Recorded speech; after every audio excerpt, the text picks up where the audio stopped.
Olá pessoal, mais uma vez estou aqui, boa tarde.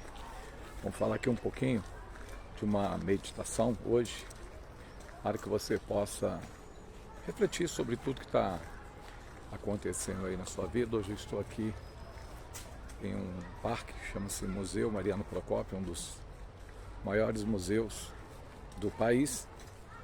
Mas eu quero refletir com você, eu estava aqui agora há pouco, meus netos, né? Minha neta, aqui ó, Lanisté e João Miguel. E uma coisa que o apóstolo Paulo me fez refletir em 1 Coríntios capítulo 3, versículo 2, ele fala assim: leite vos dei e alimento sólido não pude vos dar, porque ainda não estão preparados. Interessante quando você chega aqui num lugar como esse, que é um local para a diversão de muitas crianças, você realmente percebe que o que tem ali é só brincadeira de criança e crianças, não é mesmo? Tem um pai ou outro que fica olhando, mas não participam diretamente.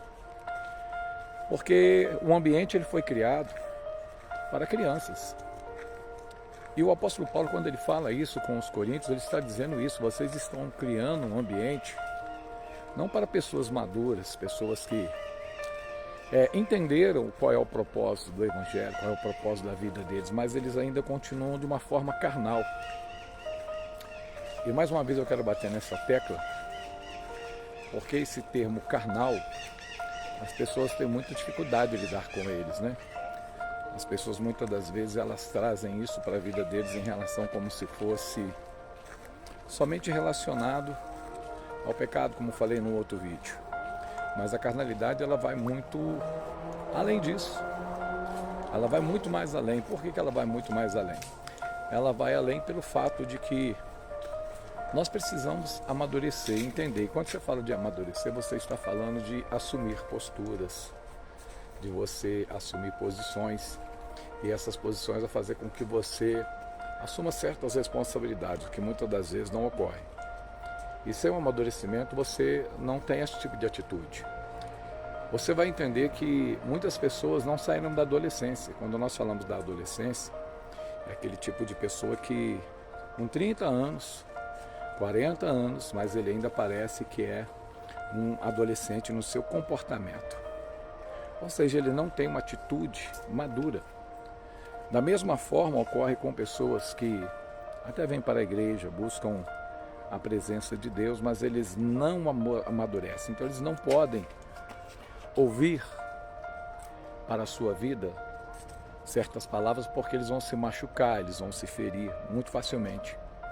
E hoje nós sabemos que a igreja e tantos outros lugares, eles estão cheios de doutrinas de demônios. E essa doutrina faz com que as pessoas, muitas das vezes, elas venham se perder daquilo que é o propósito de Deus para a vida deles. Então está na hora de você amadurecer um pouco, de você entender qual é o propósito de Deus para a sua vida. Você já parou para pensar nisso? Você hoje já se perguntou qual é esse propósito que Deus tem para a sua vida? Ou ainda você caminha sem nenhum tipo de propósito, sem perguntar ao Espírito Santo de Deus: o que o Senhor quer para a minha vida?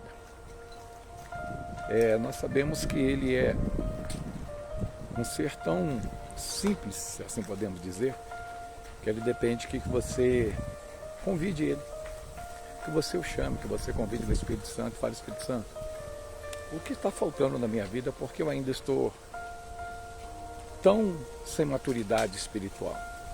Essa falta de maturidade é porque às vezes o Espírito Santo bate em algumas áreas na sua vida e você não está preparado para entender isso. O Espírito Santo ele está fazendo esse toque não é para te acusar, porque o papel de acusador é do diabo e não do Espírito Santo de Deus. Mas existem áreas na sua vida que talvez ele vai te tocar. Talvez você frequente a igreja, mas você ainda continua nas noitadas. Você está indo na igreja, mas você continua em uma relação que não agrada a Deus. E isso é o Espírito Santo de Deus que vai tocar em você. É você que precisa se permitir. E se você não permitir, ele não vai forçar. E era o que o apóstolo Paulo estava falando, porque se você pega o primeiro capítulo de 1 Coríntios, ele fala sobre uma igreja carnal, mas ao ponto de um pecado bruto mesmo. O pecado estava dominando a igreja de Coríntios, mas você percebe que a palavra de Paulo em nenhum momento foi de acusação.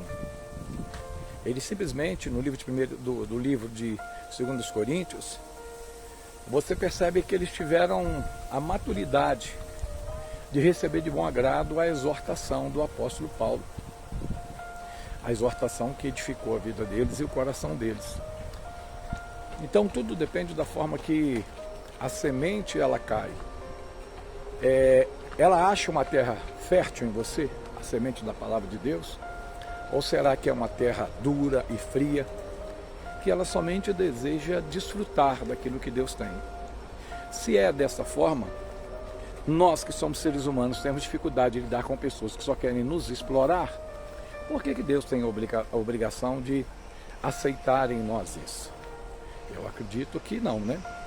Porque ele fala o seguinte: se vós sois maus, sabeis das boas dádivas aos vossos filhos, quanto mais o vosso Pai Celeste. Deus sabe muito mais em nos dar as bênçãos. Então que nesse momento você possa refletir e tomar uma decisão de amadurecimento. Você está disposto a amadurecer? Se você está disposto, convide o Espírito Santo e diga para ele: Espírito Santo, eu quero. Se você quer, eu quero orar com você nesse momento. Eu quero orar com você. Deus, que nesse momento o Senhor possa tocar na vida dessa pessoa. Que o teu Espírito Santo possa trazer o tempo de avivamento, transformação para ela. Que realmente tudo seja segundo a tua vontade. Que haja um crescimento e um avivamento, Senhor, na vida dessa pessoa. Que ela não endureça o coração, mas que cada dia ela se entregue na tua vontade. Em nome de Jesus. Amém.